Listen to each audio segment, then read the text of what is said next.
Ahora sí, buenas noches, bienvenidas al electrónico del día de hoy. Vamos a hablar de un tipo bonito. Voy a compartirles.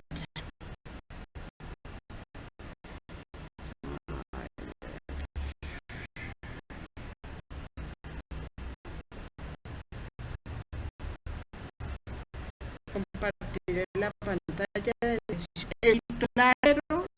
Es la más corta. Tenemos nosotros en la hay un nexo donde está todo. ¿Mm?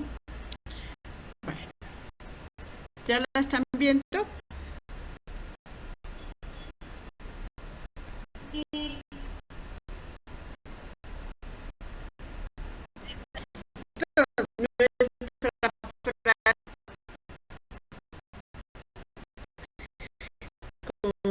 Para poder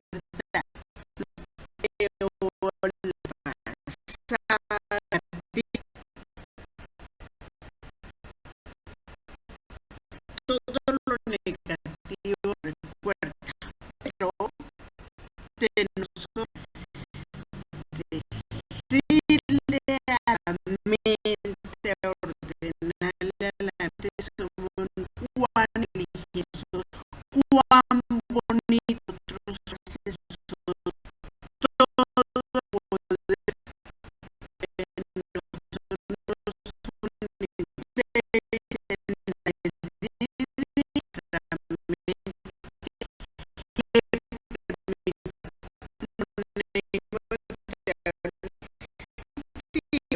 hoy eh, tiene que ver con indicadores financieros y económicos aplicables a la organización. Te vamos a mirar primero que todo qué es un indicador económico.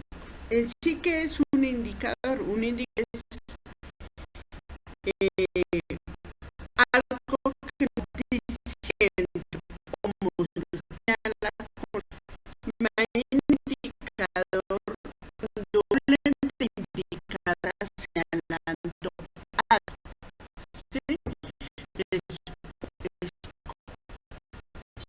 ¿sí? Sobre que no análisis del económico del presente y así nosotros determinar cómo pero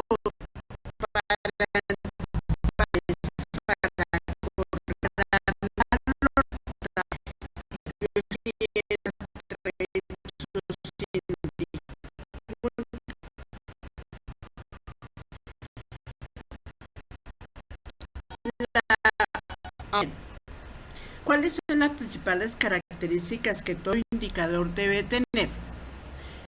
Un indicador debe estar disponible, ¿sí? ¿Qué quiere decir? Que sea posible recolectar los datos siempre que sea necesario. La otra, deben ser representativos, que si yo estoy midiendo algo, me diga exactamente lo que yo estoy midiendo y para qué lo quiero. Debe ser rastreable, o sea, que yo debo de hacerle un seguimiento, identificar el origen de donde fue tomado esos datos. Debe ser estables, ¿sí? Que siempre deben tener una línea lógica, ¿sí? Donde cómo va evolucionando cada parámetro de acuerdo a lo que yo quiero medir. Deben de ser adaptables y deben de ser simples. ¿Eso qué quiere decir? Que todo el mundo lo pueda entender. Ahora, ¿qué otros criterios deben de tener cuando yo elaboro un indicador? Debo tener ciertas parámetros, digámoslo así. Primero, la primera es pertinencia. ¿Qué es lo que yo quiero medir? El indicador expresa de qué se quiere medir, de qué forma, en una forma clara, concreta, precisa, ¿sí? ¿Qué es lo que busca? El objetivo es describir la situación o el fenómeno objeto de la situación o de la acción de lo que yo estoy realizando. Debe ser funcional, ¿sí? El indicador yo lo puedo monitorear, le puedo hacer seguimiento, verificar que el indicador sea medible y que yo lo pueda operacionalizar, o sea, que yo pueda hacer una operación matemática y que me pueda dar una respuesta. Debe ser disponible. La información está disponible, dónde la encuentro, cómo la encuentro, verificar dónde la puedo obtener, cómo la voy a guardar inclusive. Debe ser confiable. ¿De dónde provienen los datos? ¿Cómo se obtienen los datos? ¿Quién maneja los datos? Y eso me va a permitir a mí analizar si las fuentes cumplen con estándares de calidad y disponen de la información requerida. ¿Dónde está todo? Y lo último es, ¿para qué utilizo o voy a utilizar esa información? ¿Es relevante o no es relevante para lo que yo quiero medir? Tengo que valorar los resultados que me permitan a mí tomar decisiones. Ahora bien, los indicadores se clasifican en 3 grupos. Los de fin y propósito, los de componentes y los de actividad.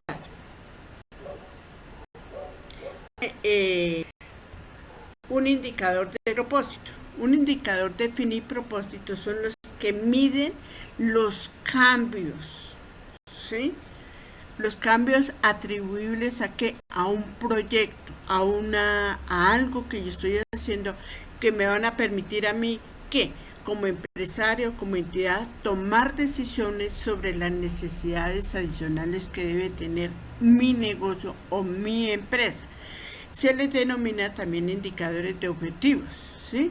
Y este indicador se construye sobre la base de datos ya existentes. Los indicadores de componentes es la otra característica.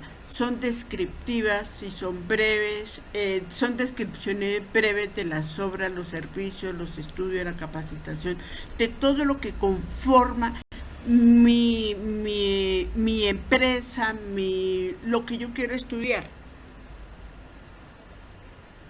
Y el otro componente es el de actividad. El otro tipo de componentes son los que describen la actividad que se realiza para lograr el componente, ¿sí? Y de acuerdo al presupuesto asignado. Esto varía de acuerdo a lo que se quiere medir.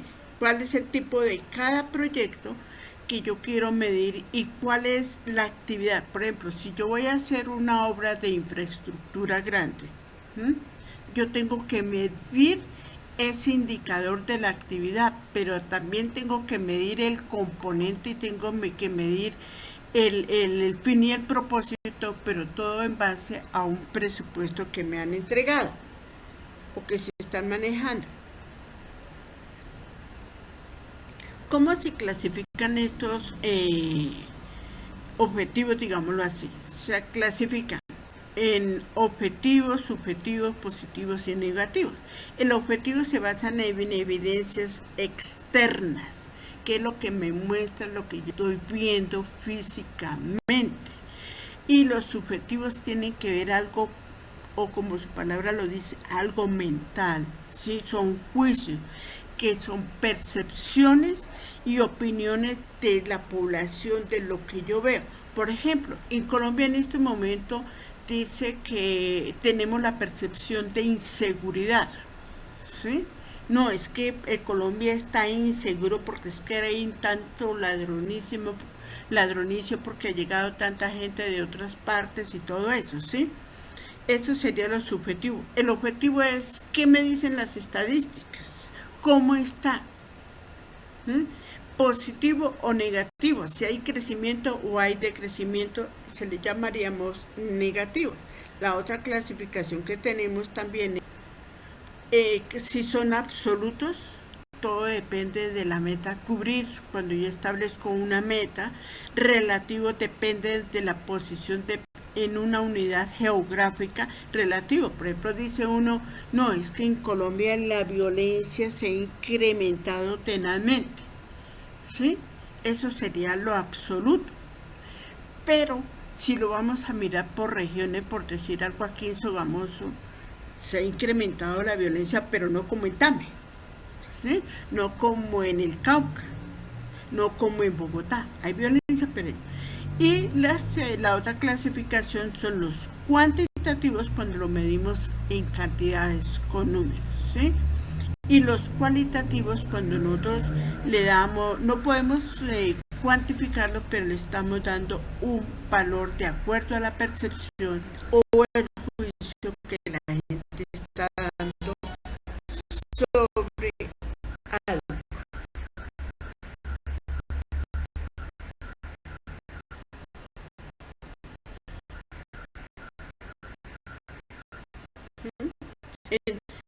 ¿Cuáles son? Uno de los yo no sé si usted lo ha sabido, es si la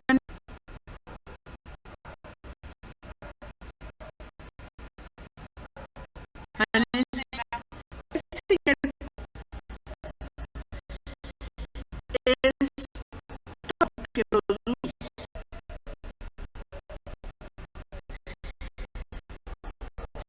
si la rica ellos existen todo para el mes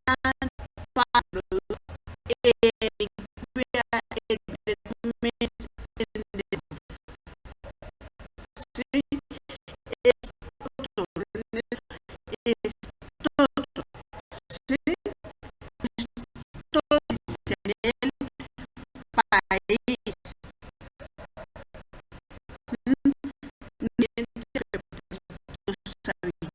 Todo es suma y es nota interno bruto. Ahora, ¿qué es la inflación al consumidor? La tasa es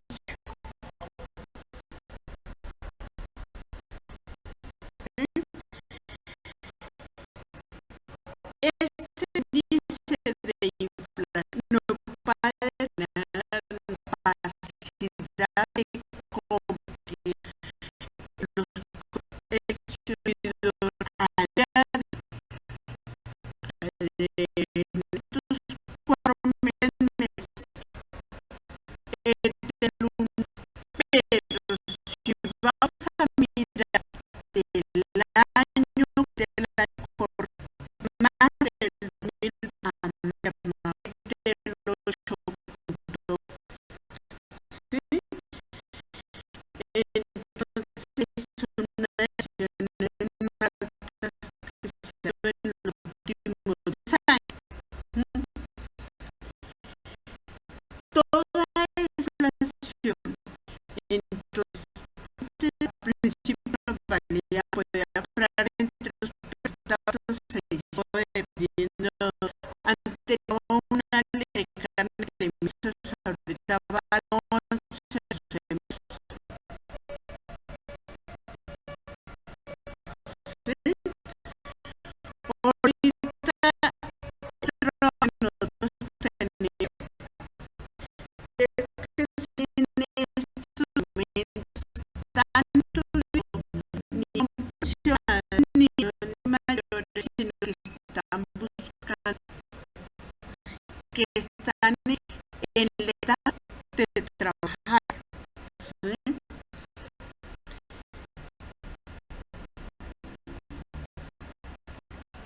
El otro nos vemos los otros indicadores que ya mirar de una rápida. Es la tasa de captación. Esto lo manejan los bancos. La tasa de devaluación y revaluación tiene que ver con el cambio del peso con relación al dólar. El índice de Tata IFX es a qué precio nos venden a nosotros el dólar al ir al extranjero, al pagar una divisa, a comprar una divisa, cuánto estamos pagando. No es lo mismo de la tasa representativa del mercado que nos sale allá en televisión, que está en 3.800 pesos en el día de hoy.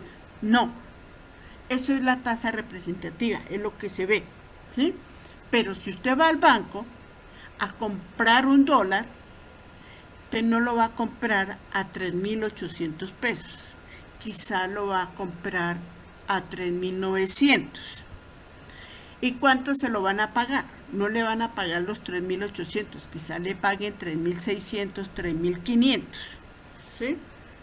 Los índices de precio al consumidor. ¿Cuánto le cuesta a un productor producir algo teniendo en cuenta los precios, teniendo en cuenta los costos, teniendo en cuenta todo? ¿Qué son los ingresos y los egresos? ¿Qué es el salario? El salario no es lo mismo que el sueldo. Ahorita les explico la diferencia. El nivel de endeudamiento y la capacidad de ahorro. Todos nosotros tenemos capacidad de endeudamiento. Todos tenemos capacidad de endeudamiento. Lo que no tenemos todos es capacidad de ahorro, ni mucho menos capacidad de pago. ¿Sí? En estos momentos. Bueno, aquí ya les entro a explicar un poquito más. ¿Qué es la tasa de inflación y el índice de precios al consumidor? Dice, es el coeficiente que nos permite comparar o establecer la relación del incremento de los precios en un periodo de tiempo. Entonces, esto nos va a permitir a nosotros mirar el poder adquisitivo, qué es lo que yo puedo comprar con lo que yo recibo. ¿Cuánto subió el salario?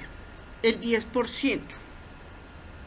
¿Cuánto va la inflación año corrido al momento? 8%. Entonces, si yo pagaba por cada 100 pesos, pagaba, bueno, digamos por un pan, valía 100 pesos, ¿sí? Al día de hoy tengo que pagar 108 pesos, ¿sí? Porque se me ha incrementado ese pequeño valor. Miremos aquí. Resulta que la inflación también tiene una clasificación. Dice aquí que la tasa de inflación se clasifica en moderada, galopante e hiperinflación. La moderada, los precios suben de manera paulatina. En este caso nosotros, digamos que está moderada, dice que los precios suben de una manera, no de un solo totazo, digámoslo así, sino de una manera mes a mes, día a día. Cuando los precios son relativamente estables, las personas se fían de este colocando su dinero en cuentas del banco. Pero resulta que como va pasando la situación, y dicen que mal de muchos, consuelo de tontos, a nivel mundial, por causa de la pandemia, por causa de la guerra entre Rusia y Ucrania, toda esa incertidumbre que hay en el mercado, eso nos va a generar problemas de inflación. ¿Por qué? Porque es que resulta que en Colombia y a nivel mundial todo el mundo le compra a todo el mundo, y cuestiones de transporte, cuestiones de cambio, de incertidumbre, que no hay una cosa, que no hay la otra. Entonces esto nos está generando también crecimiento de las tasas de inflación. La tasa de inflación galopante dice cuando el índice de precios sube a 2 o 3 dígitos por año. Ustedes me dirán, pero si aquí en Colombia está en el 8.7, 17, tenemos 3 dígitos. En este caso no vamos a mirar los decimales, sino vamos a ver el número entero. ¿Sí?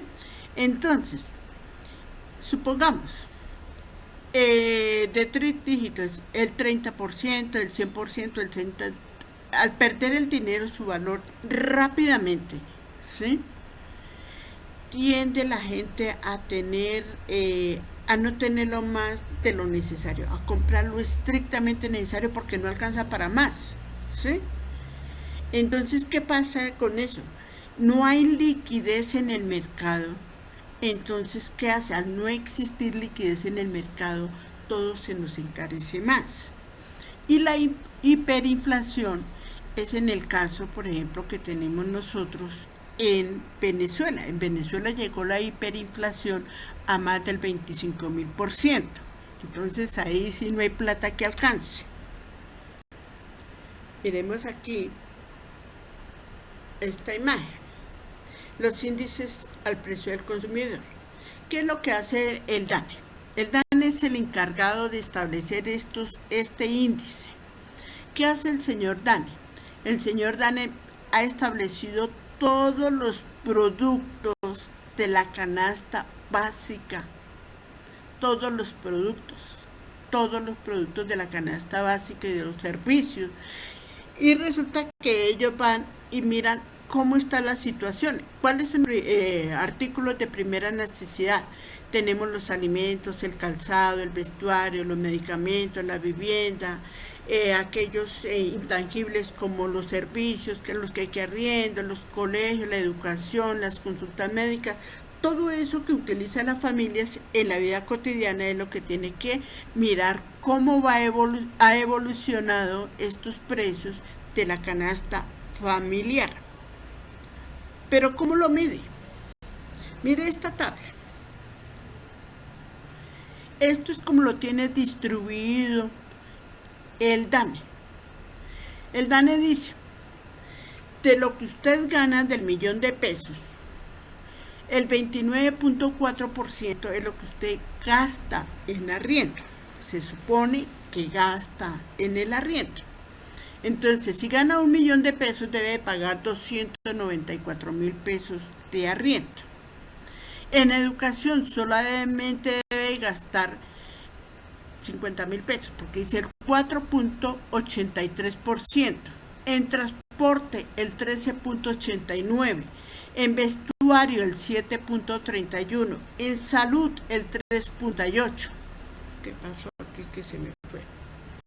El 3.98%. En alimentos, el 29.5%. Y en recreación, irse a tomar un tintico el fin de semana, a salir con el novio, a salir con el esposo, todo eso. Sí le gastar el saldo, el 7.89%, todo esto me va a dar el 100%. Entonces, de ahí a lo que dice el DANE, a lo que es real, dista.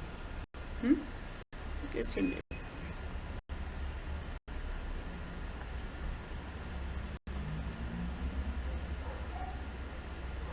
dista mucho? Bueno, ahora miremos aquí. ¿Cómo se calcula este indicador? Estos tienen en cuenta lo que ustedes ya vieron en estadística. Ellos hacen un muestreo y realizan encuestas a más o menos 60.000 hogares colombianos, donde se le pregunta qué compró, cuánto compró, dónde compró, cuál es su ingreso, de dónde provienen sus ingresos.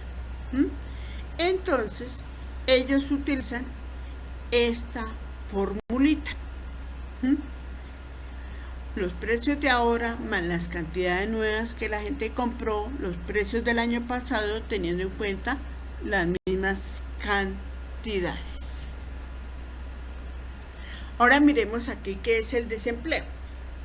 El desempleo es la diferencia entre la cantidad ofrecida de trabajo y la cantidad demandada de trabajo.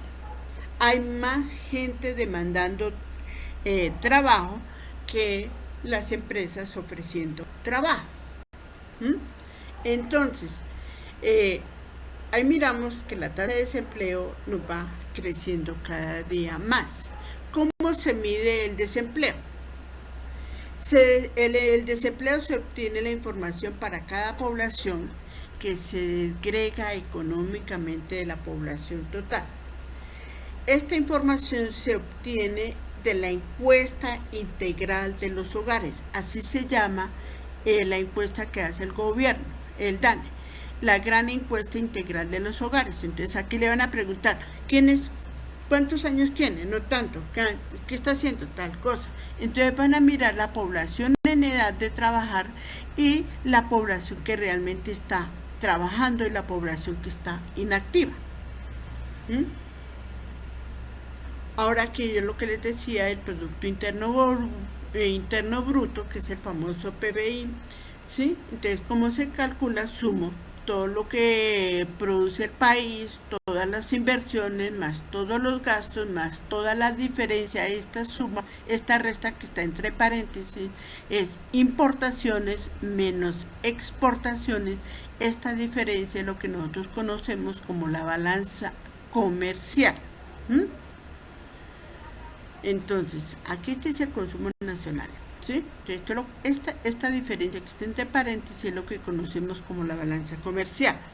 Si es mayor las exportaciones, pues hay superávit, pero si es mayor las importaciones, entonces hay problemas. Ahora, el Departamento Nacional del DANE es el único que emite este tipo de información. Claro que hay información por otras entidades, pero el DANE es el único que debe emitir esta información. Llámese del PIB, llámese del desempleo, llámese de índice de precios al consumidor. Es la única entidad encargada de dar toda la información que nosotros requerimos. Ahora,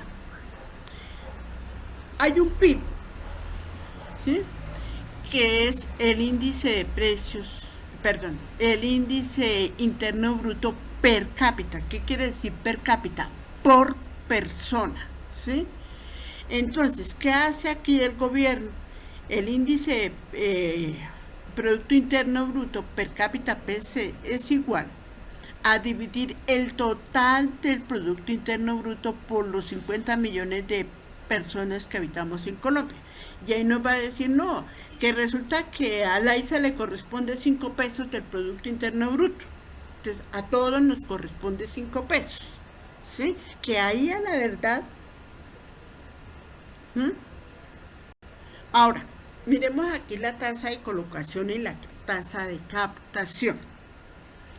Yo les había hablado a ustedes que cuando el banco recibe mi dinero, y yo voy al banco muy juiciosita y guardo mi dinero, ¿sí?, ese dinero es un pasivo. ¿Por qué? Porque no es del banco, es mío, ¿sí? Yo lo llevo a través de CDT, de un ahorro, de lo que ustedes quieran manejarlo. Entonces está captando ese dinero y es un pasivo y me está pagando una tasa de interés inferior a la de colocación. Cuando ya es de colocación, cuando va, por ejemplo, Joana y dice, no, yo necesito que me presten plata, ¿sí? El banco presta. Entonces, ¿qué hace el banco? Lo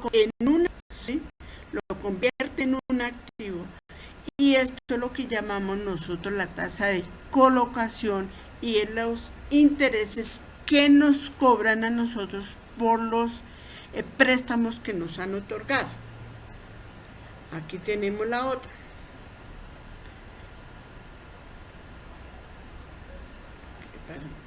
La devaluación y la revaluación. La devaluación es la disminución del valor de nuestra moneda nacional con respecto a una moneda extranjera. Recordemos, nuestra moneda legal en Colombia es el peso, no es el dólar, ¿sí? El dólar es una moneda extranjera, es una divisa que nos permite a nosotros comparar nuestro peso con respecto al dólar. ¿Cuánto vale el día de hoy un dólar? Vale aproximadamente 3.800 pesos, ¿sí?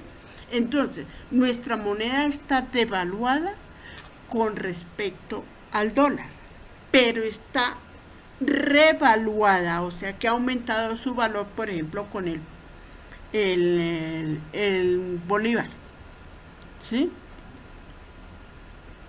Entonces miremos ahí. Cuando hay devaluaciones, pérdida, y cuando hay revaluaciones, aumento del valor. Ahora, ¿qué es una tasa de cambio? La tasa de cambio es la que mide la cantidad de pesos que yo debo pagar por un dólar, por un yen, por una rupia, por un peso argentino, por un euro. ¿Cuánto debo pagar? El euro vale más que el dólar. ¿Sí? El euro puede valer en estos momentos 4.000 y algo de pesos. ¿Sí? Ahora, el índice Data IFX es lo que tiene que ver también con el dólar, pero es a qué precio me lo venden, a qué precio lo compro. ¿A qué precio lo compro? ¿A qué precio lo vendo yo? ¿A qué precio lo compro? Generalmente está por debajo de la tasa representativa del mercado, que es la que nos salen ahí en televisión y nos dice el valor del dólar en el día de hoy cerró en las bolsas de valores a 3.800 pesos. ¿Sí?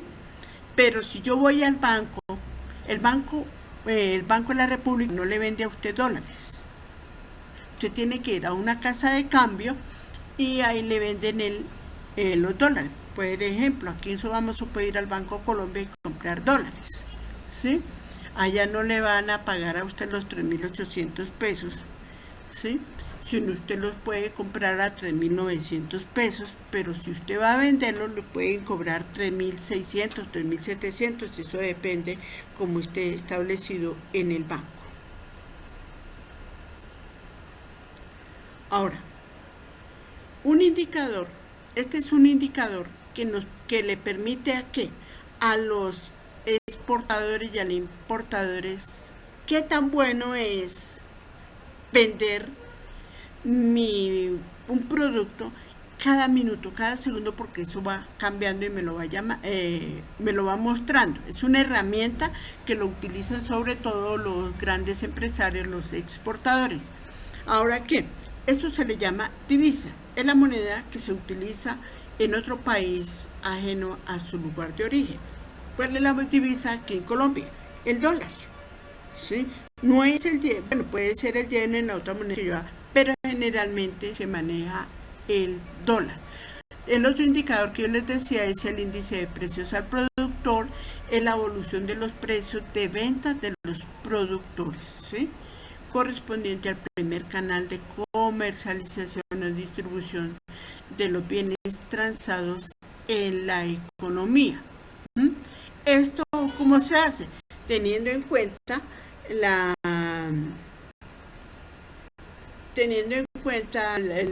que se le hacen a los productores, ¿sí? De acuerdo a la canasta básica familiar. Y esas variaciones teniendo en cuenta fechas. Aquí la otra que yo les quería explicar, esta todavía no he llegado.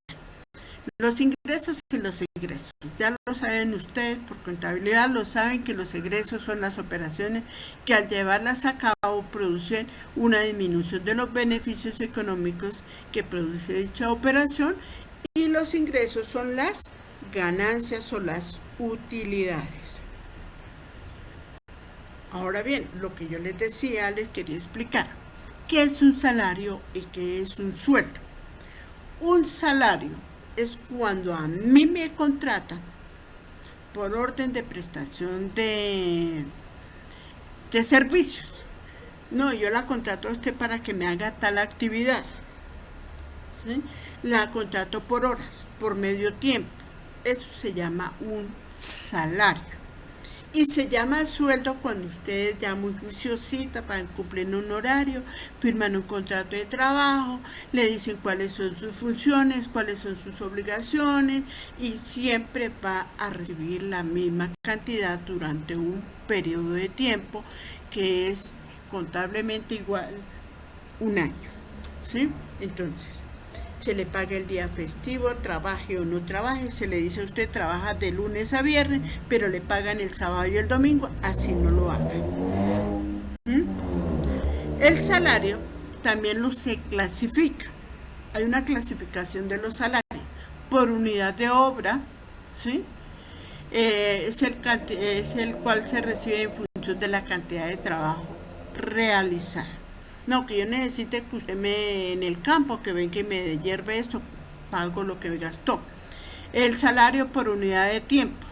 En este caso, en cambio, lo que determina el salario es el tiempo empleado durante la realización de la tarea. Por ejemplo,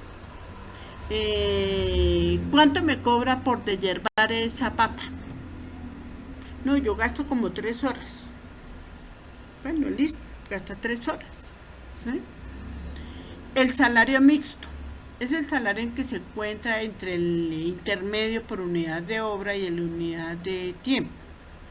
El salario en especie. Generalmente el salario en especie le dan a uno, digamos, en el servicio doméstico.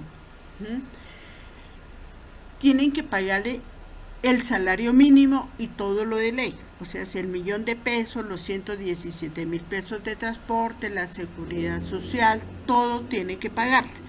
Pero recordemos que si es una persona interna, se le da la habitación, se le da la vivienda, ¿sí? Entonces no se le va a pagar el 100%, sino le puede pagar aproximadamente entre el 60 y 70%. Y el salario nominal es el que vamos y firmamos nosotros en nuestro contratico y estamos allá en una nómina. ¿Preguntas hasta ahí?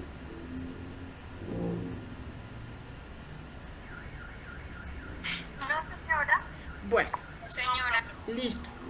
El costo de vida o el poder adquisitivo, ¿sí? Que ya le dije que el costo de vida está representado por el valor o costo de los bienes y servicios que los hogares consumen para determinar el nivel de satisfacción. Entonces, si usted gasta $1.000.000, con eso se vive. Pero si resulta que usted recibe $1.000.000 y necesita gastar 2, el poder adquisitivo está grave, ¿sí? ¿Por qué? Porque los índices de precios nos han subido. El nivel de endeudamiento. Yo les dije, todos nosotros tenemos capacidad de endeudarnos, todos tenemos la capacidad de endeudamiento, ¿sí? Dice aquí, la capacidad de endeudamiento es la cantidad de deuda máxima que puede asumir un individuo o una empresa sin llegar a tener problemas de solvencia. Se suele establecer como un porcentaje de los ingresos. Mire, usted va al banco, resulta que usted gana el salario mínimo. Usted no puede, el banco no le va a tener en cuenta a usted el 40%, a unos el 50%. ¿Por qué? Porque usted debe tener lo básico, con qué va a comer, con qué va a pagar salud, con qué va a pagar arriendo, ¿sí? A usted le van a mirar los otros 500,000 pesos, pero si usted va a solicitar un crédito que necesita pagar una cuota de 600,000 pesos, téngalo por seguro que no le van a prestar la plata. ¿Por qué? Porque usted no tiene la solvencia. Pero yo puedo ir a prestar $1.000.000. El problema es que yo lo pueda pagar. Entonces, para yo ir a saber un crédito, yo tengo hasta dónde puedo yo endeudarme. Mira que hay una fórmula. Para saberlo, escribe en un papel sus ingresos totales mensuales y los gastos fijos que asume cada mes.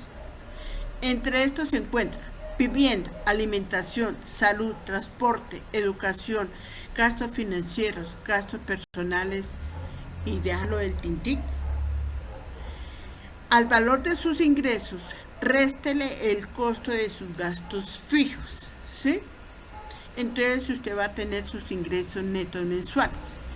Finalmente multiplique ese valor por el 35%, el resultado representa la cantidad máxima de dinero que usted puede usar para endeudarse. El 35% máximo puede usted endeudarse dependiendo de sus ingresos netos. Entonces ahí está la bolita para que ustedes la apliquen. La capacidad de ahorro. Ninguno tenemos en estos momentos capacidad de ahorro. Dice, es la facultad para destinar parte del ingreso monetario no en gastos prioritarios, sino en reservas para futuras necesidades o inversiones futuras, ya sea a través de una institución autorizada por la ley o mediante otras formas convencionales de captación de dinero, llámese ahorro a la mano, llámese un CDT, como quieran ustedes llamarlo.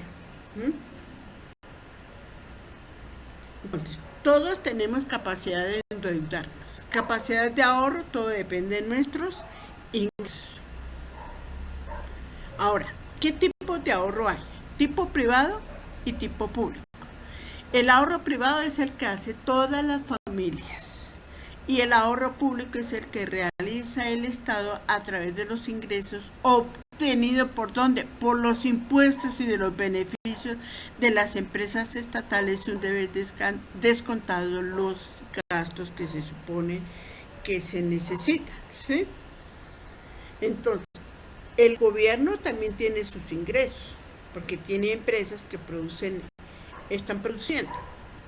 Ahora, ¿cuál es el objetivo de todos estos indicadores? Detectar situaciones problemáticas susceptibles de ser mejoradas, incorporar ciclos de mejoría para solucionar problemas, identificarlos y hacer comparaciones internas a través del tiempo.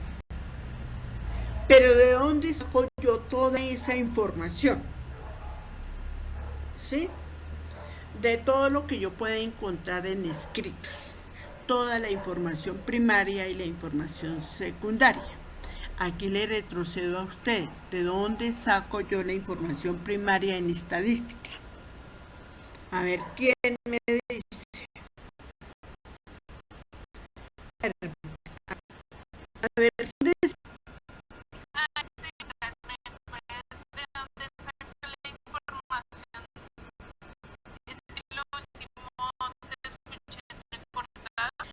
listo, hay más.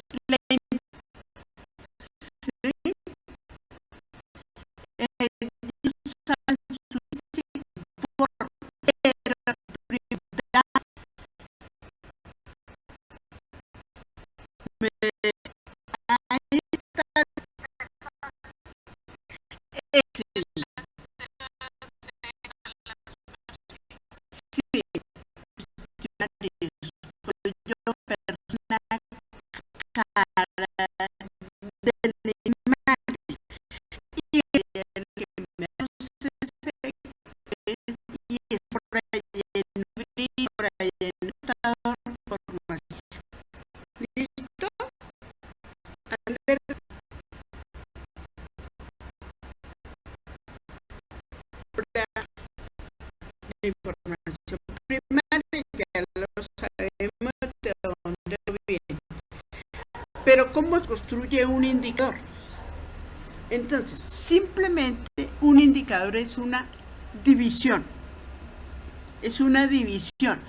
En el numerador, ¿qué va? El evento que yo quiero medir. Y en el numerador es una constante, ¿sí? Es la población a la cual yo expongo para medir, ¿sí? Y esto siempre se va a dar en porcentajes, o sea que tengo que multiplicarlo por el 100%. Ahora, entramos aquí a lo que son los indicadores financieros. ¿Qué son los indicadores financieros? Ya vimos que los indicadores económicos van a afectar a la empresa y me van a afectar a mí como individuo. Los indicadores financieros vamos a mirarlos a nivel de empresa y estos se clasifican en 4. Digámoslo así. Un balance general o un balance de resultados o de situación financiera, ¿sí? De flujo de efectivo. ¿Qué es lo que es? Como cuando usted va al médico y le dicen, no, señorita, va usted al médico y le quiere yo, no, pero yo bien, sí, no, pero es que me ya, es que me... Bueno, vamos a hacer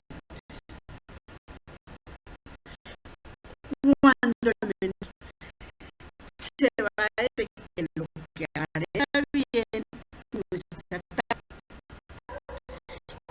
Eso mismo sucede a nivel de empresa, que si superas un función y tú vas bien. Cuando le hace examen, ya más cuidadoso, esta famosa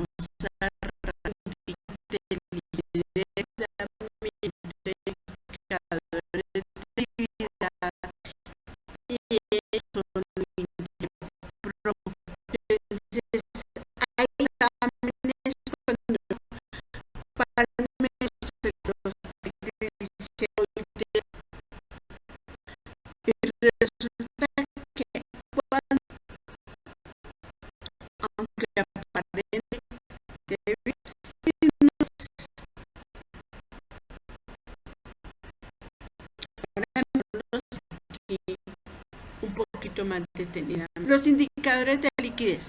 ¿Qué es lo que me quiere decir el indicador de liquidez? Que tengo la plática ya, ¿sí?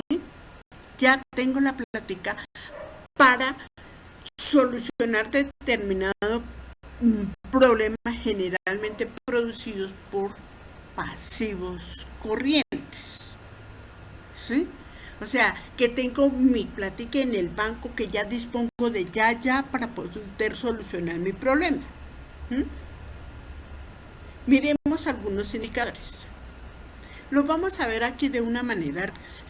En la lección 5, hay unas formulitas, una hoja que están las fórmulas, ¿sí? Entonces, en esa lección 5, que no me lo voy adelantando, es aplicar las fórmulas de acuerdo al balance. Entonces, en el indicador de liquidez, la primera fórmula que vamos a encontrar en nosotros, lo que es la famosa razón corriente. ¿Qué es lo que me va a medir? El total del activo corriente con relación al pasivo corriente. Entonces me va a decir, un momentico, indica la capacidad que tiene la empresa para cumplir con sus obligaciones a corto plazo. O sea, ya, ¿sí? ¿Con qué cuento? Si es mayor que 1, estoy bien. Si es menor que 1, miro cómo ando cojeando, ¿sí? La prueba ácida. Entonces, esta prueba ácida, tengo los activos. Acuérdense que en el activo corriente yo ya tengo inventarios, ¿sí? Y los inventarios a veces se me pueden demorar en convertirlos en liquidez. Entonces, ¿yo qué tengo que hacer? Restarle esos inventarios y hacer la misma operación. Y ahí me puedo dar cuenta es qué tan líquida está la empresa, sin contar con la venta de lo que yo tengo allá guardadito. Ahora, capital de trabajo. ¿Qué quiere decir? Todo el activo corriente le voy a restar todo el pasivo. Entonces voy a mirar en platica, ya no en porcentaje, sino en platica, valor absoluto, cuánto tengo de plata, por decir algo. Tengo en activo 100 y debo 80.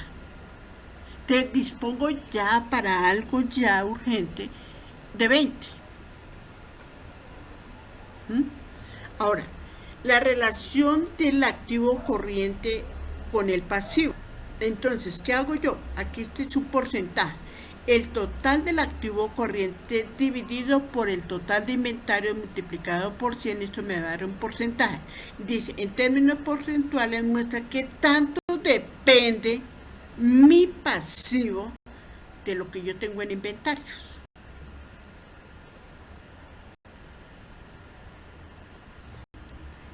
Ustedes tienen que hacerse conocer muy bien los balances.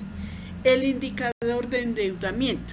tiene por objeto medir en qué grado y de qué forma participan los acreedores dentro del financiamiento de la empresa. ¿Sí?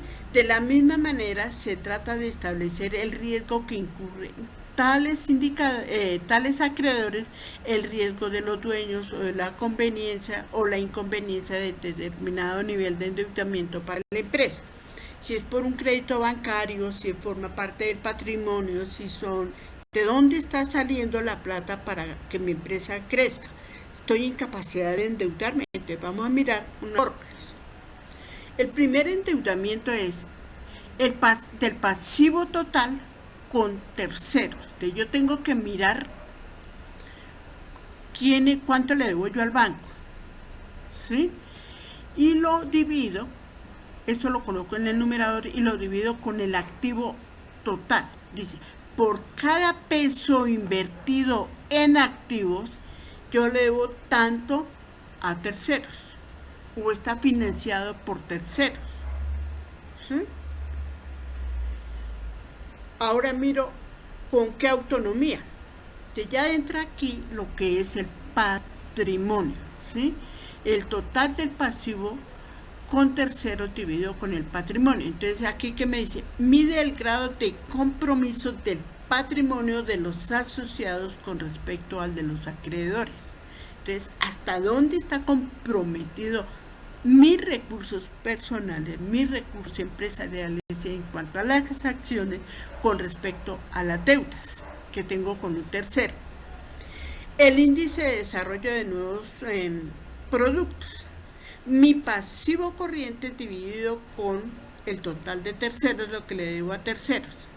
Entonces me dice aquí, se interpreta diciendo que en la medida que se concentra la deuda en el pasivo corriente con un resultado mayor que 1, se atenta contra la liquidez. Y si es menor con 1, hay solvencia. Hay solvencia. Aquí tenemos otro, el indicador de actividad, o sea, tenemos el indicador de eficiencia. Entonces, ¿qué es el indicador de eficiencia? Establece la relación entre los costos de los insumos y el producto en proceso. O sea, que estoy produciendo más, consumiendo menos. Determina la productividad con la cual se administran los recursos para obtener los resultados del proceso y el cumplimiento de los objetivos.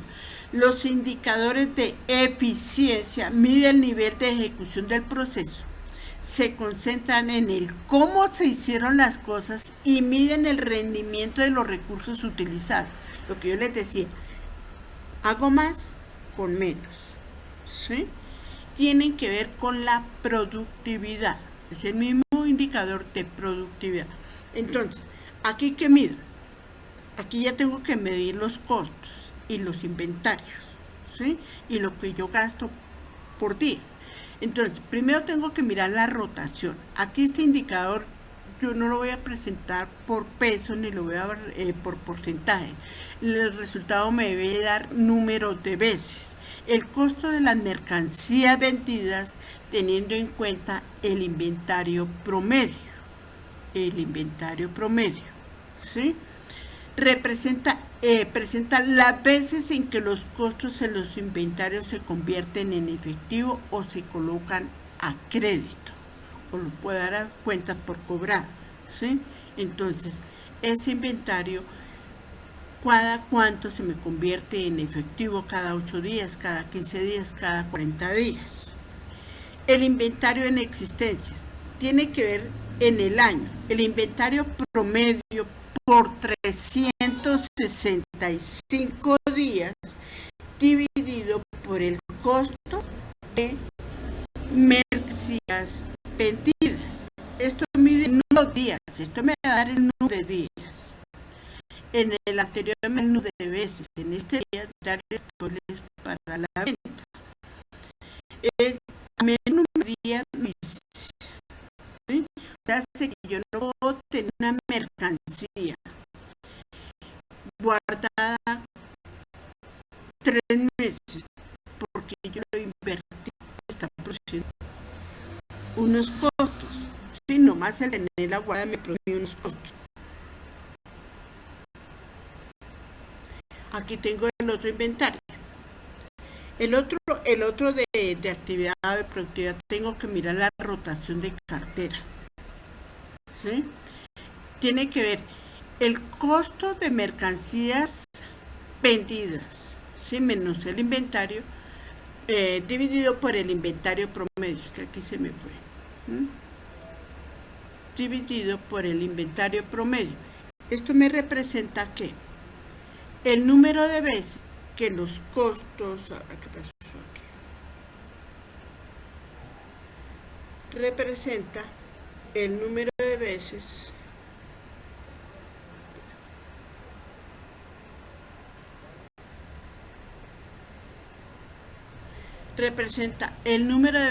que los costos en inventario se convierten en efectivo o se colocan en costo.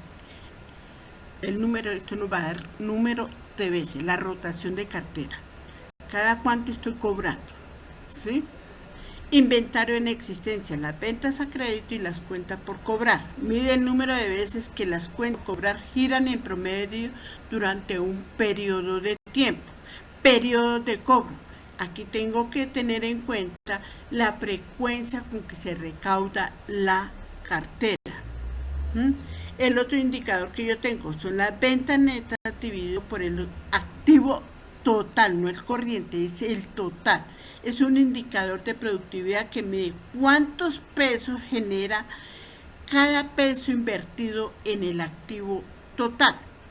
Y la rotación de proveedores, la compra del periodo dividido por el número de proveedores promedio.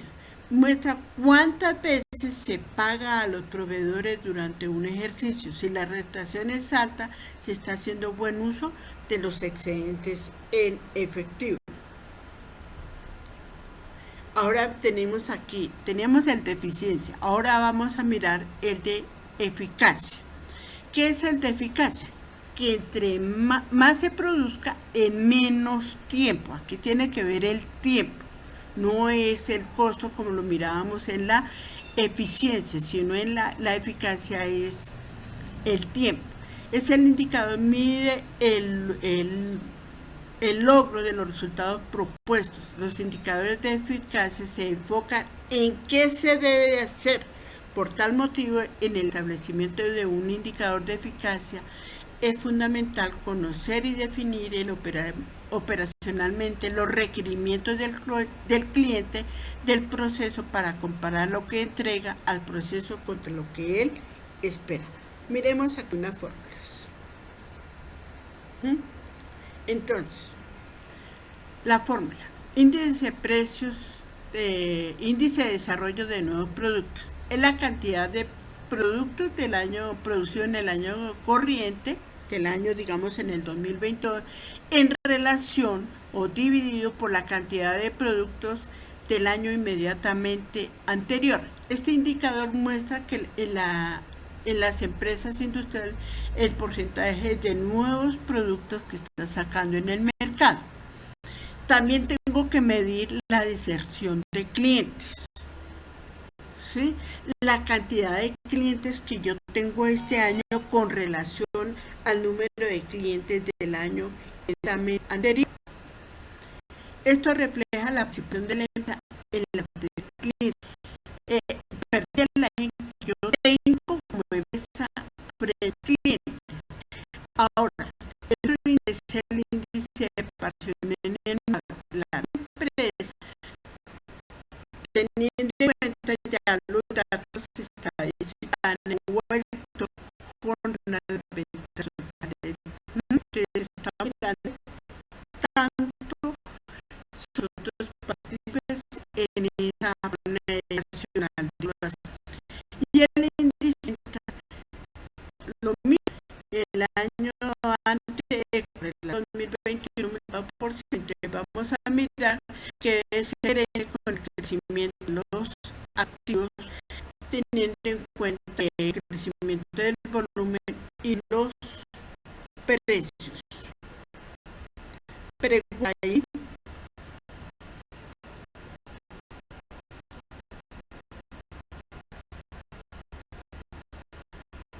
pregunta. Este otro que hemos dice más indicador de renta nominal, su rever procedente su eficiente curso para la geneta o margen neto y la que entonces aquí hay una utilidad contabilidad donde hay una utilidad de tallas esperanza de utilidad neta.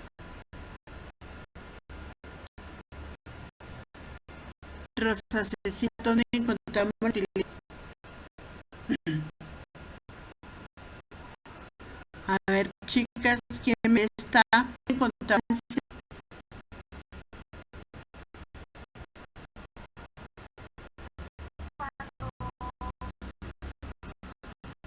¿En qué balance? Dígame si encontramos utilidad neta. No. Le recuerdo.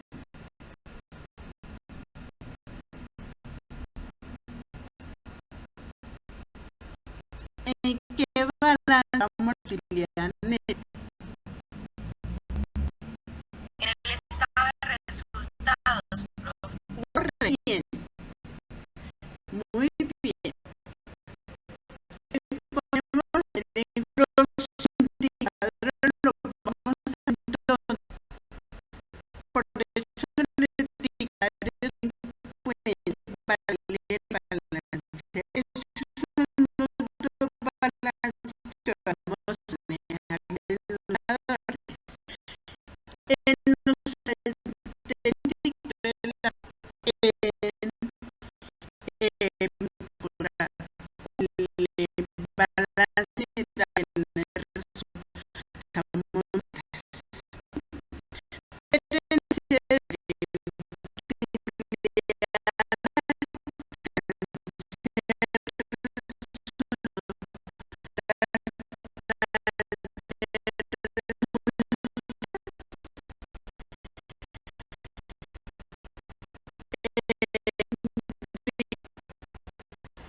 balance de qué tan bueno era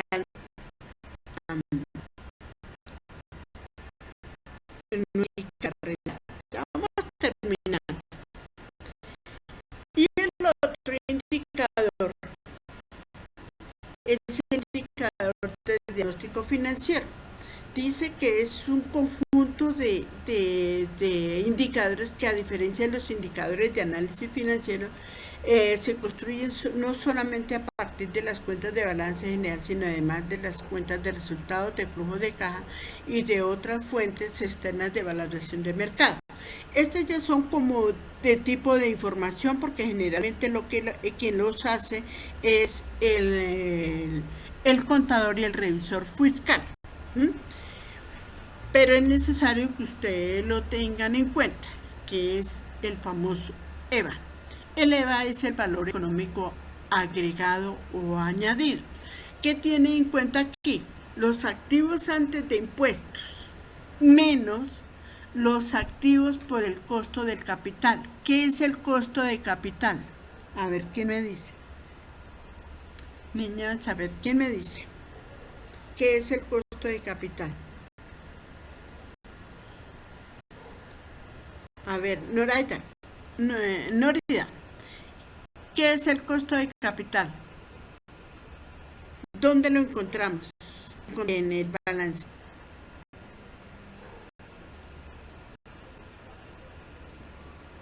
A ver, ¿dónde lo encontramos? El costo de capital. Dice la utilidad antes de impuestos.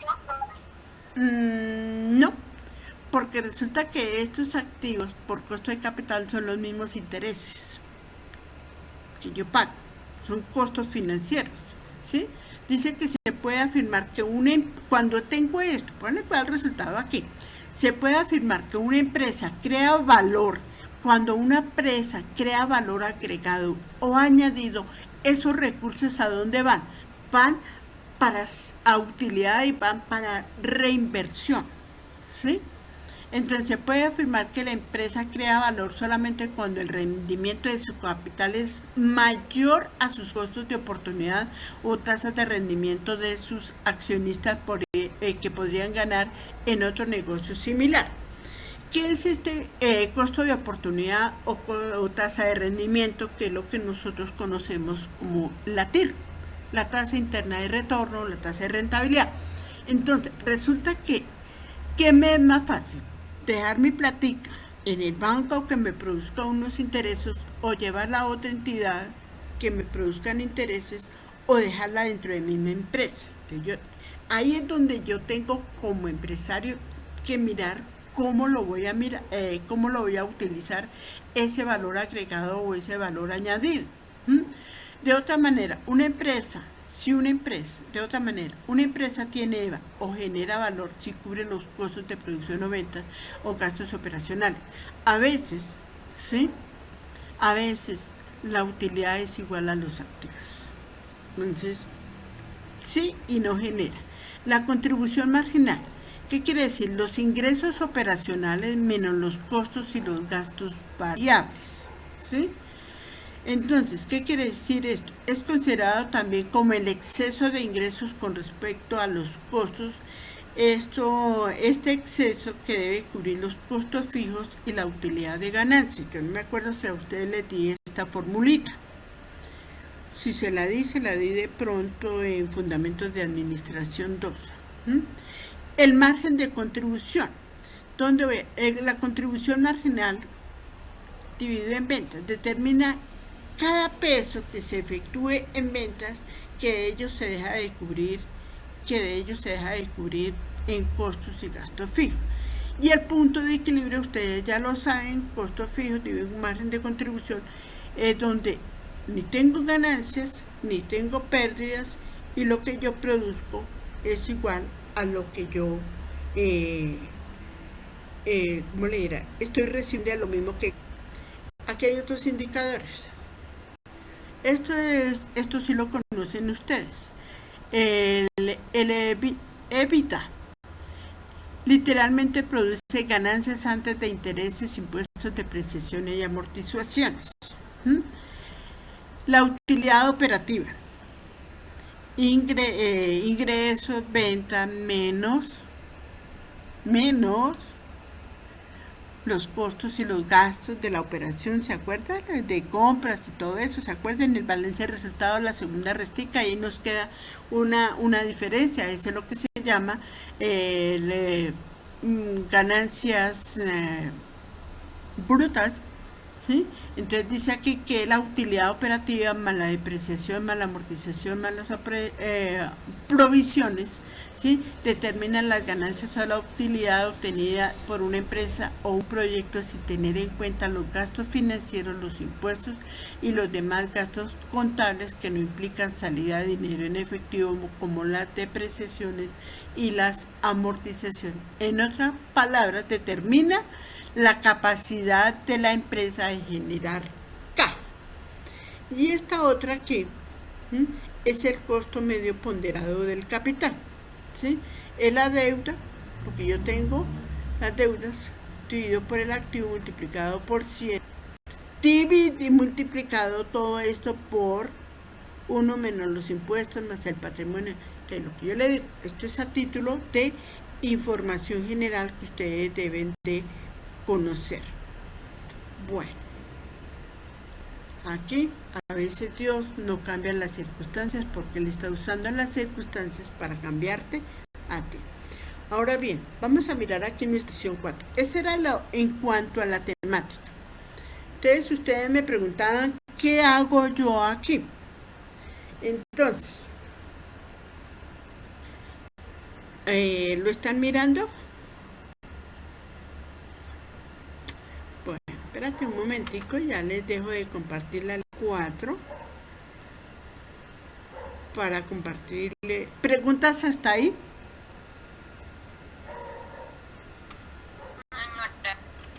No, listo. Bueno, te voy a dejarle de compartir las diapositivas y voy a compartirles el taller para que ustedes...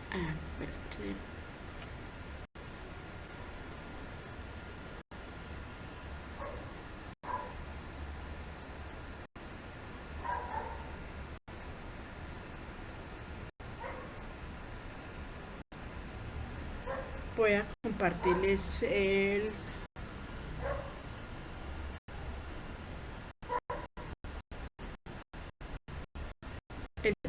taller. ¿Qué es lo que sucede? Porque creo que andan como desconcertadas, que ya lo están viendo. Aún no. ¿Ya? Sí, señora. Bien. Viendo aquí. Aquí.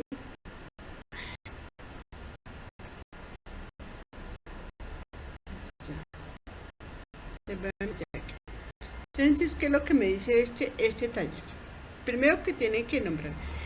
Me dice, ¿qué es lo que les estoy pidiendo? Clasificar las cuentas según correspondan activos, pasivos, patrimonio o estado de resultados. Colocar una X frente a cada cuenta. ¿Sí? Y ahora, se van al PUC y buscan en el PUC cuál es el nombre o el número o el código que le corresponde a esa cuenta. ¿Sí? Una vez ya los tenga clasificados, organiza los estados financieros, se hace balance general o sea la de resultados. Eso es todo lo que tienen que ustedes revisar. ¿Qué pasó? Que no lo... ¿Listo? Pero ahora sí, preguntas así. Entonces, ahí el listado de las fuentes. Usted lo que tiene que hacer al frente coloca en una columna y otra para otras fuentes y ustedes escriben al frente una X. ¿Sí? Si quieren, para colocar donde coloco yo el código de la cuenta, insertan columna y colocan el número de cuenta.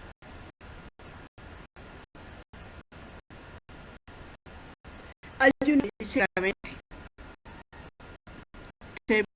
cuenta. Ahí está entre entro como un activo. Ahí está.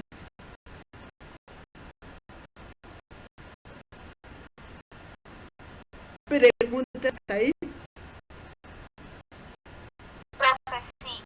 Y un ejemplo menos guiándonos por el taller. ¿Cómo se haría ahora los estados? ¿Cómo les está? El balance lleva todos los actos, los pasitos. ¿Sí?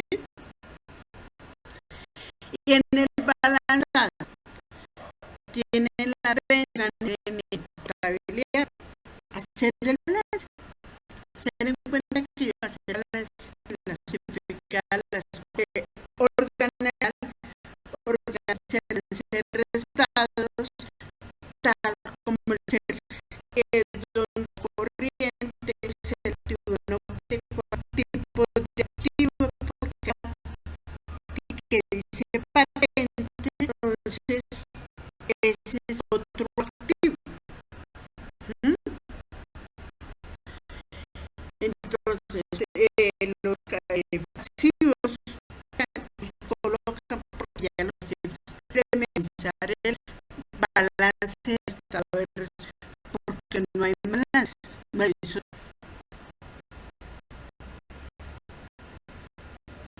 Pregunta ahí.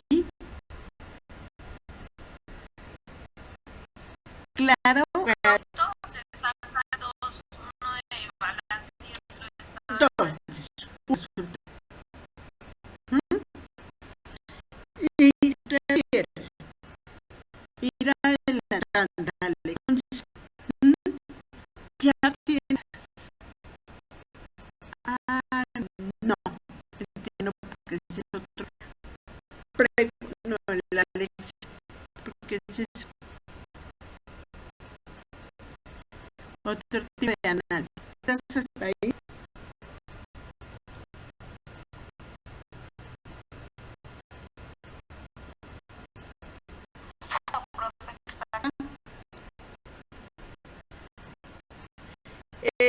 enviar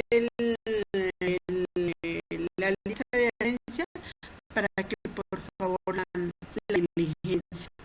¿Listo? A ver, Joana San Lida, listo, está bien.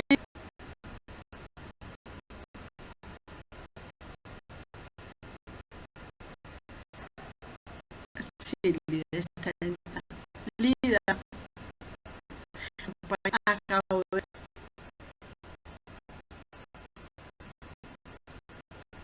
Entonces, algo.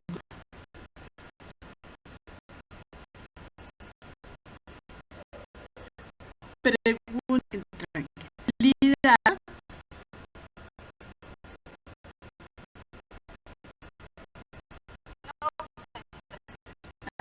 listo. ¿Listo? Bueno, chicas, ahora sí le puedo terminar de entonces, si quieren poder que ustedes se fría y el padre tiene clases.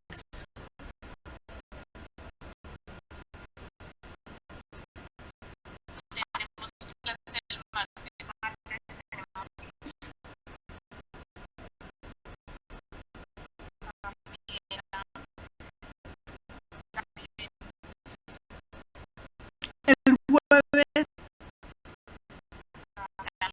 no, lista,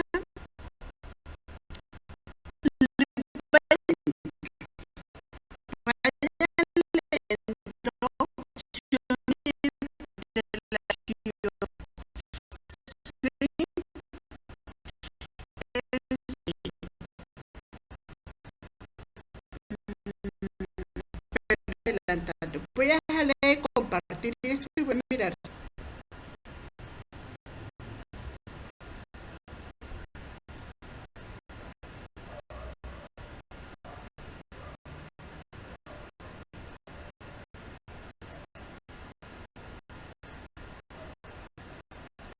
Espérame, ventana de Excel. Si ya lo voy y le voy a colocar valores. Colocar aquí unos valores. ¿Lo están viendo? Señora. Voy a colocar aquí unos valores. Más bien que lo que van aquí valores.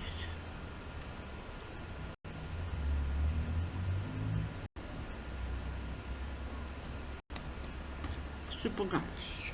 Profe, ¿de qué se trata el tema de la lección? Sí. Esas son unas, la lección es unos análisis financieros vertical y horizontal.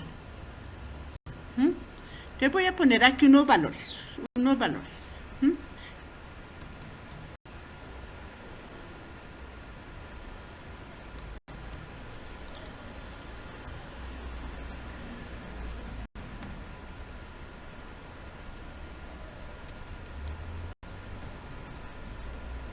Para enseñarles cómo lo pueden hacer.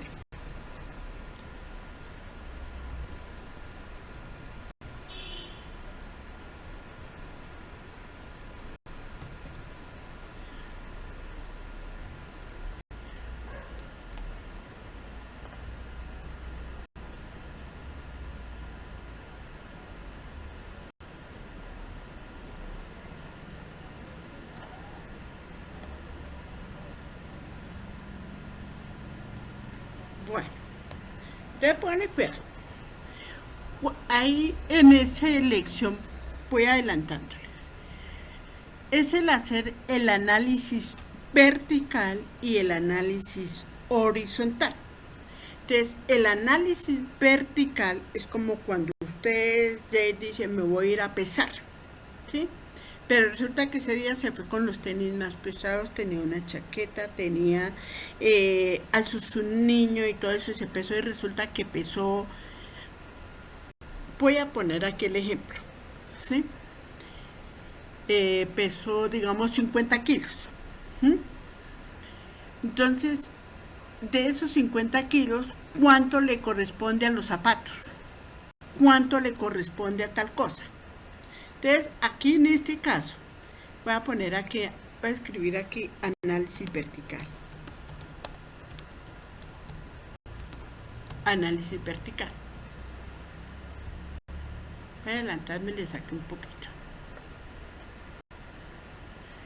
Entonces, ¿qué voy a coger yo? Ojo aquí fórmula. ¿Sí? Para este análisis vertical siempre voy a tomar el total. Perdón, el numerador, ¿cuál va a ser el numerador? Este. Entonces aquí voy a colocar la división. Este. ¿Sí? Dividido. Ya lo cogió. Dividido por el total.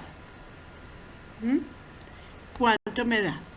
Espera, porque me falta un pedacito. Aquí me falta un pedacito. Pero le voy a encerrar esto entre paréntesis. Voy a encerrar esto entre paréntesis.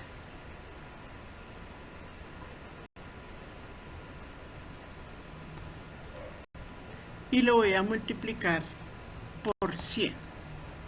¿Sí? Y aquí, ¿cuánto me da?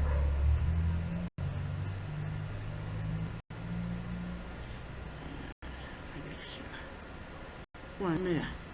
Me da 14.69%. Pero yo no quiero meterle todos esos decimales, entonces le voy a reducir aquí los decimales. Y lo voy a dejar a un solo decimal. Listo, ¿sí? Ya, listo, ya tengo ahí. Entonces, si yo lo quiero hacer manualmente, pues les recomiendo para que le cogen la técnica. Si lo van a hacer en Excel, entonces simplemente yo les tiro hacia abajo. Algo pasó aquí. Entonces aquí no me da. Voy a borrar aquí. Y lo voy a volver a hacer nuevamente manual. Entonces, como mi numerador lo divido por el total, lo multiplico por 100. A ver si me da así. ¿Cuánto me da? 30%. A ver si me da de aquí para abajo, me cuadra. No cuadro. Ya me toca hacerlo individualmente aquí. Entonces, este dividido por este total multiplicado por 100 me da, y al sumar todo esto me tiene que dar 1. ¿Sí? Quizá no me va a dar el 1 exactamente, pero miremos y comprobémoslo. Más este dividido por este mismo multiplicado por 100 me tiene que dar 1. Ahí está el 100%. ¿Sí? ¿Qué significa esto? Que de los 837, ¿sí?, el 14.7 corresponde a 123. Es como si yo le dijera, de los 50 kilos que pesó, digamos, Laisa, el 14% corresponde a los zapatos. ¿Sí? Entonces, ¿qué voy a escribir yo con el análisis? Del total de los 837, el 14.7% corresponde a 123. Esa es más o menos el análisis que ustedes tienen que hacerle a la tabla al vertical, ¿sí? Al vertical. Ahora vamos a hacer el análisis horizontal. Te voy a escribir aquí horizontal.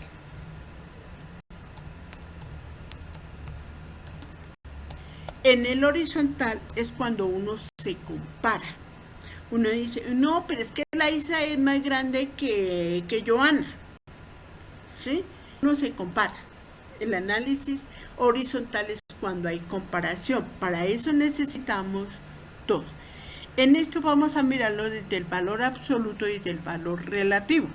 Entonces, ¿qué hago yo? En el valor absoluto, entonces coloco aquí absoluto. Absoluto. Hago una resta. ¿Qué resto? El año 2000, o sea, hace 125 menos 123. ¿Cuánto me da? El 2%. ¿Sí? Ahora yo quiero saber en qué porcentaje creció. Esto es lo que llamamos nosotros relativo y lo manejamos con porcentajes. Entonces, tengo este 2% que ya tengo el relativo y lo voy a dividir, ¿sí? Entonces,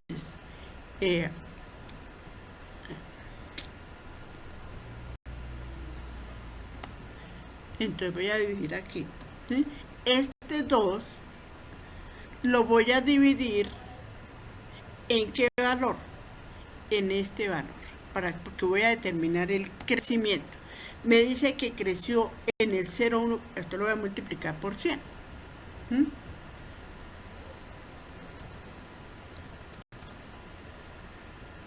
Y ahí me va a dar a cuánto me corresponde. Dice que creció en 1.62%. Me voy a hacerle mismo, voy a reducirlo a un solo decimal. Listo. ¿Sí? Vamos a mirar si me sale aquí para abajo, me sale bien. No me salía porque creció así. Sí creció, aquí en este creció mal. Ahí está bien, en este creció no, ahí está mal. Entonces voy a tener aquí más este menos este, me da este, y esto cuánto me equivale, este dividido por este multiplicado por 100, me da, me dice que creció en 1.2 y así sucesivamente. Entonces ahí les dejo a ustedes cómo me van a hacer. Entonces, ustedes van a decir en el análisis horizontal, en el año 2000 creció 1.6% con relación al año 2019. Pregunta. Pues si se sacan del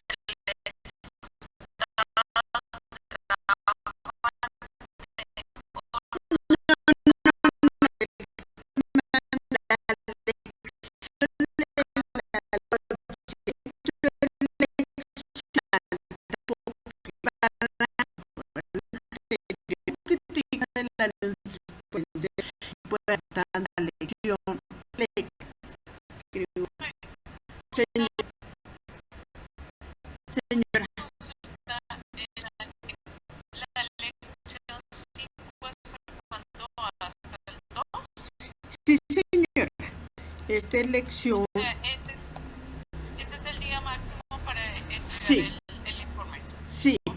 sí señora, sí señora. Esta es lección 5.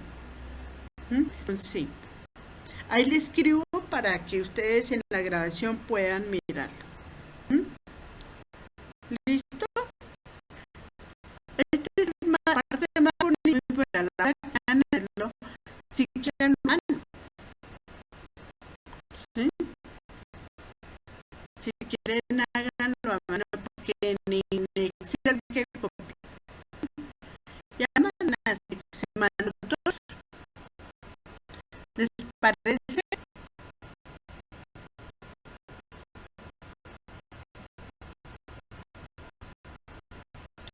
¿Qué es el chico?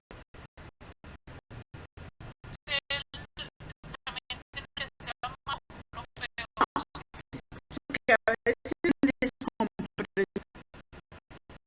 ¿Sí? Pero sí que es hagan y lo hagan, ¿sí? Para que viene que otra manera, ¿sí? Sino que a veces yo lo pido que se aman cojan y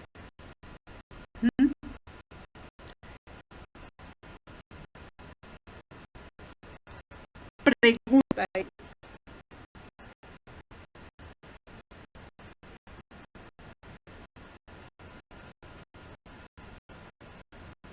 preguntas a Nori. Entonces creo que lo que estoy por finalizar recomendarles el estar capacitados, por favor, los que van. Rosa Cecilia, por favor, se me pone las cristianas están en el... Ya.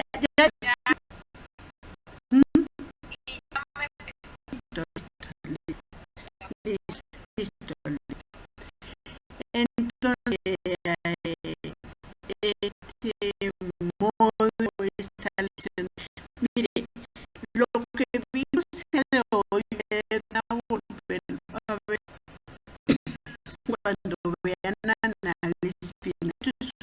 Cuando es el módulo yo lo estaba análisis financiero. No sé si se lo voy a dar yo.